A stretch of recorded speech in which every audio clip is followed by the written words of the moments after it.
Hello, partners, and welcome to smartsocial.com. In this video, we're going to show you the resources you need to consider sharing with your community so you can protect the students and parents and also your staff and educators to get them a little bit ahead of the dangers that are happening. Now, we at smartsocial.com are about keeping your students safe on social media so they can someday shine online. Today, I have Beth from the Smart Social team here. Welcome, Beth. It's good to have you. You heard that last month we had the psychology of Snapchat. Last month's theme was Snapchat. Beth's going to get to that in just a moment. This next month coming up, May of 2022, is all about YouTube.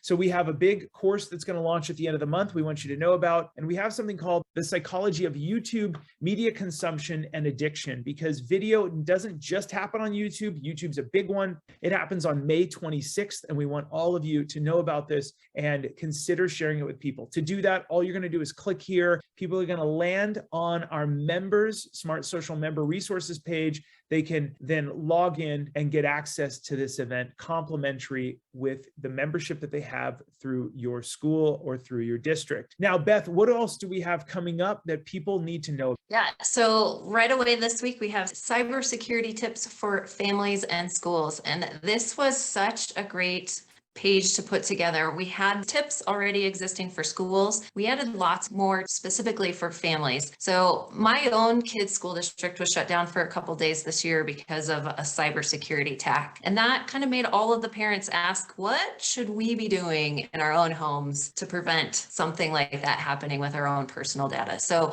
we reached out to all these experts. We had so many great ones, but we still went back to some of these experts and asked them to explain this a little bit more. So a lot of them will talk about phishing, and some of these tips actually teach parents and teachers how to teach kids about phishing and how to look for it and what to look for and what not to click on, because that's really what it comes down to, is teaching everybody how to be safe in what they're doing online. So good. Okay, now let's talk a little bit about what's going on Snapchat. Yeah, Snapchat was our theme last month. This was so much work to revise our Navigating Snapchat course for students, parents, and teachers. You will see in the page that we have 4 of our students talking about how they feel about Snapchat, what they've experienced, and that was a really great opportunity for us to hear from a student perspective. So that is included in that course this month. You also have 4 great videos that are brand new about all the tips, the dangers, things parents need to know, things students need to know, things teachers need to know, just how to let kids have fun on Snapchat, but avoid a lot of those dangers that we all see. You've also done a great job of putting chapters in all of these videos, which is really refreshing, because if you're an educator watching this right now, you're super busy. The parents in your community can dive right onto this section that they need to go to.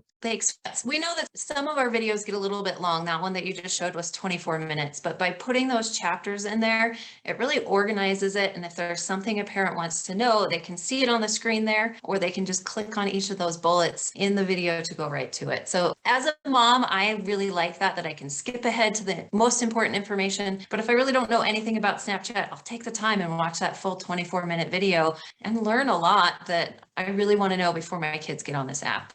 One more side note, if you have everything that's in our videos, educators, is also in the text of the actual course. So everything you're going to see in this is also in the text. And the reason for that is you can then translate it into one of the 9 languages that our website's translated into. And if you have a Spanish dominant, like so many in Southern California, where I live are, all of a sudden now you can take this and it's really easy for them to translate it into their native tongue, which is terrific. Okay, on to the next one. We've talked about cybersecurity, Snapchat. What's coming up next? Yeah, we know that mental health is a huge concern for our kids right now. So we covered negative effects of social media on mental health with lots of different perspectives to help our kids identify when social media or screen time or even just something in real life is affecting them and how to help talk to students about it. There's a lot of videos in this one too. So you're going to get a lot of content, not only tips and techniques, but lots of different resources. And you can click on any one of these and you can share that URL at the top so that people can go straight to that suggestion and that tip.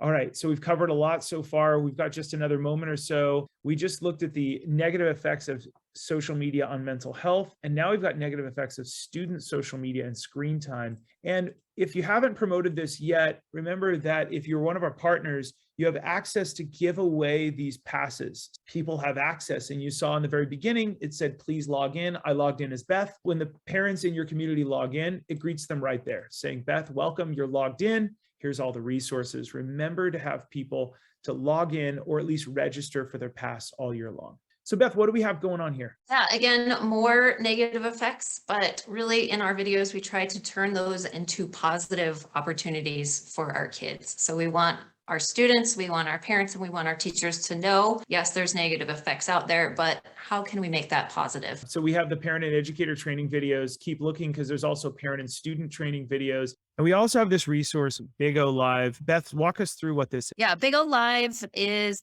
in our red zone because, in short, our kids can come in contact with strangers very easily. This app is all about live streaming different videos about yourself wherever you are, which we know not all users are there with a great purpose. This is kind of a scary app. We know a lot of kids are using it for video game streaming, so they could be there for something that really interests them and something relevant to them, but we just don't know who the other users are. So this is in our red zone. If parents see that cute little dinosaur logo, we just need to remember that it's not such a cute app. Yeah. And if you're wondering what is the red zone, the gray zone, the green zone, and the orange zone, it's at the top of every one of our app guides. All you do is you click on this button right here. It's going to tell you, is it safe? Is it not? And this, I call this the context box. This gives you context. What does the smartsocial.com team think about this app that you need to know first to put it into context with the rest of the apps? All you do is you click on the zone. It takes you down to that section, which, by the way, you can share it with anyone you see fit. And then you can also go through and you'll see in the red zone where it's at. And it's super easy to find and get an overview of it.